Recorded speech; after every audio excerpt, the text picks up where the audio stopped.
Ya, pada room ini saya berhasil mempelajari tentang recon atau scanning, web app attacks, dan privilege escalation. Belajar untuk memulai mesin dari try-hack-me, kemudian nmap, ya, menggunakan nmap, belajar tentang port-port apa saja yang terbuka dan port apa yang bisa diakses. Kemudian saya juga belajar mengenai directory listing ya, menggunakan GoBuster atau Deepbuster. Jadi nanti saya bisa melihat ada directory apa saja yang tersedia dalam website tersebut. Kemudian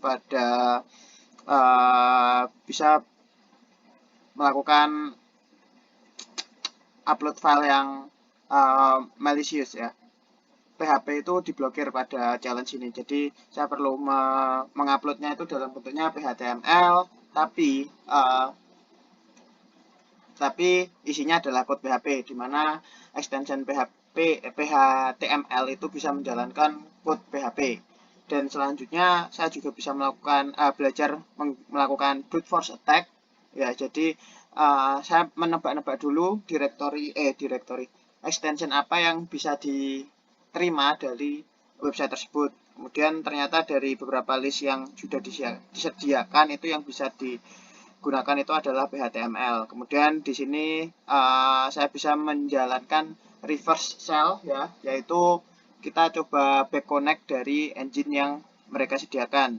Jadi ketika websitenya itu misalnya google.com gitu, tapi kita bisa jalanin google.com melalui CLI di Linux kita. Ini disebut dengan reverse shell. Yang selanjutnya saya juga belajar sedikit tentang privilege escalation menggunakan SUID, di mana terdapat bug dalam fungsi sistem CTL. Di mana ketika kita menjalankan fungsi sistem CTL itu bisa sebagai seorang root, bisa menjalankan perintah-perintah yang hanya bisa root saja jalankan. Oke, sebelumnya saya juga sudah menyelesaikan basic pen testing,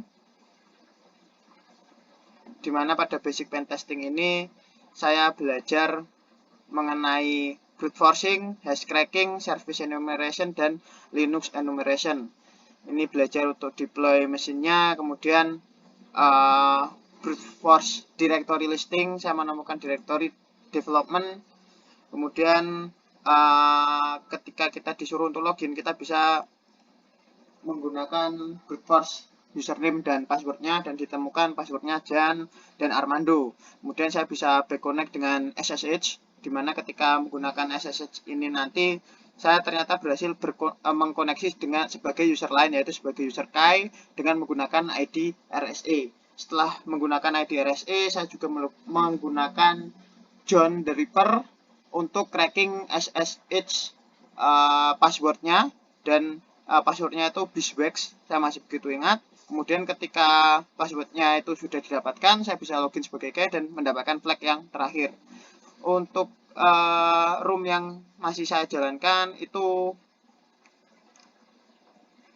ada Mr. Robot CTF. Mr. Robot CTF ini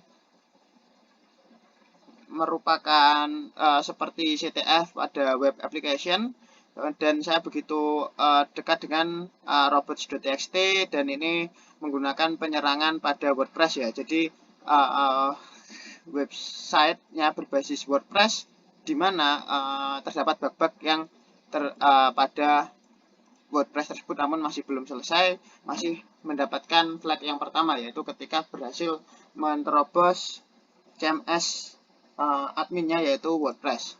Yang selanjutnya saya juga sedang belajar pada room Blue. Blue ini merupakan mesinnya itu Windows OS-nya, dan ini saya masih baru melakukan reconciliation, dan saya mendapatkan Oke, vulnerable-nya ya. Assalamualaikum Jadi warahmatullahi ketika wabarakatuh. didapatkan itu vulnerable-nya itu adalah MS 17010. Waalaikumsalam Begitu saja yang warahmatullahi bisa wabarakatuh. saya sampaikan.